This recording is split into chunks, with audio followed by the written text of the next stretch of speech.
قرآن اور حدیث میں کہیں بھی نہیں لکھا ہے کہ منی ناپاک ہے، لیکن اکثر لوگ غیر مسلمان بھی سمجھتے کہ منی ناپاک ہے.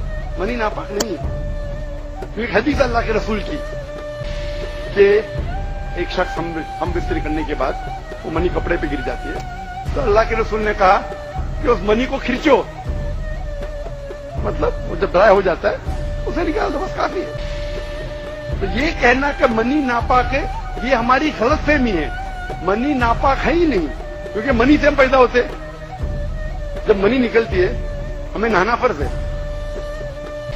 لیکن اس کا مطلب یہ نہیں کہ منی ناپاک ہے. جب ہم بستری کرتے ہیں جو ذہنی حالت ہوتی ہے وغیرہ، اس کے وجہ سے نہانا ضروری ہے نماز پڑھنے کے پہلے. اس کا مطلب یہ نہیں کہ منی ناپاک ہے، کیونکہ منی ایک غلیظ اور ناپاک اور گندگی ہے اور ناپاک اور نجس چیز ہے. بعض حضرات یہ کہتے ہیں کہ منی پاک ہے، مگر یاد رکھیں منی کے پاک ہونے کے دلائل مضبوط نہیں ہیں. منی کے ناپاک ہونے کے دلائل بہت مضبوط ہیں. سب سے پہلی دلیل قرآن مجید میں آتا ہے الم نخلقکم من ماء مہین، ہم نے تمہیں غلیظ اور پلید پانی سے پیدا کیا، ذلیل پانی سے پیدا کیا. تو اس میں بھی اشارہ ہے کہ منی ناپاک چیز ہے. دوسری بات یہ کہ حدیث میں آتا ہے کہ کنت افرق المنی من ثوب رسول اللہ صلی اللہ علیہ وسلم ثم یصلی فیہ. حضرت عائشہ رضی اللہ تعالی عنہ فرماتی ہیں کہ رسول اللہ صلی اللہ علیہ وسلم کے کپڑوں پر اگر منی لگی ہوتی تھی، صحیح بخاری کی حدیث میں، اس کو کھرچ کے صاف کرتی تھی، پھر آپ صلی اللہ علیہ وسلم اس میں نماز پڑھا کرتے تھے. اب بعض حضرات نے یہاں سے استدلال کیا ہے کہ منی اگر ناپاک ہوتی تو حضرت عائشہ اس کو دھوتی، کھرچ کے صاف کرنا اس کی علامت ہے کہ منی پاک ہے. لیکن یہ بات غلط ہے. اگر منی پاک ہوتی تو حضرت عائشہ کو کھرچنے کی ضرورت نہیں تھی.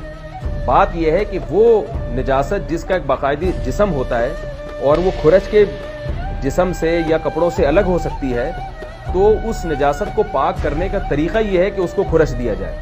ناپاک تھی تبھی تو حضرت عائشہ رضی اللہ تعالی عنہ اس کو باقاعدہ کھرچ رہی ہیں اور دور کر رہی ہیں. اور گیلی منی کو یہ ثابت ہے کہ حضرت عائشہ رضی اللہ تعالی عنہ آپ صلی اللہ علیہ وسلم کے کپڑوں سے دھویا کرتی تھیں اور آپ صلی اللہ علیہ وسلم اس میں نماز پڑھا کرتے تھے.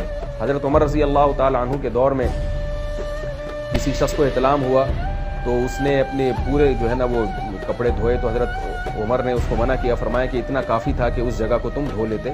تو اس میں بھی حضرت عمر اس کو باقاعدہ دھونے کا حکم دے رہے ہیں. کسی بھی صحابی نے اعتراض نہیں کیا کہ یا امیر المومنین آپ ان کو دھونے کا حکم کیوں دے رہے ہیں، منی تو پاک ہے.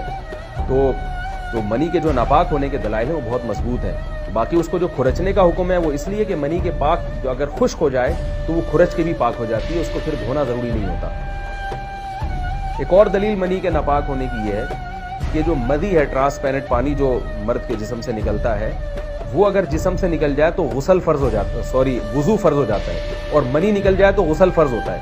اب یہ کیسی بات ہے کہ مدی کے نکلنے سے جس سے وضو فرض ہو رہا ہے وہ تو ناپاک ہے، اور منی نکلنے سے جب غسل فرض ہو رہا ہے بڑی والی طہارت، اس کو ہم پاک قرار دیں. So when we come to the issue of semen, many, we have a hadith which is authentic that Mother Aisha narrated.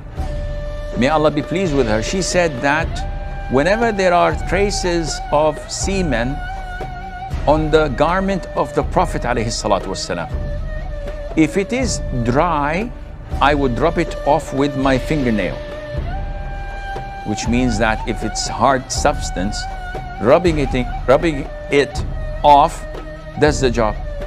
And if it's wet, I would wash it. Now, scholars from this hadith, they learnt that semen is pure because whenever there is an impurity, rubbing it off does not make the surface or the garment or the cloth pure. You have to wash it. But when she told us that rubbing it off does the job, this meant that semen is pure.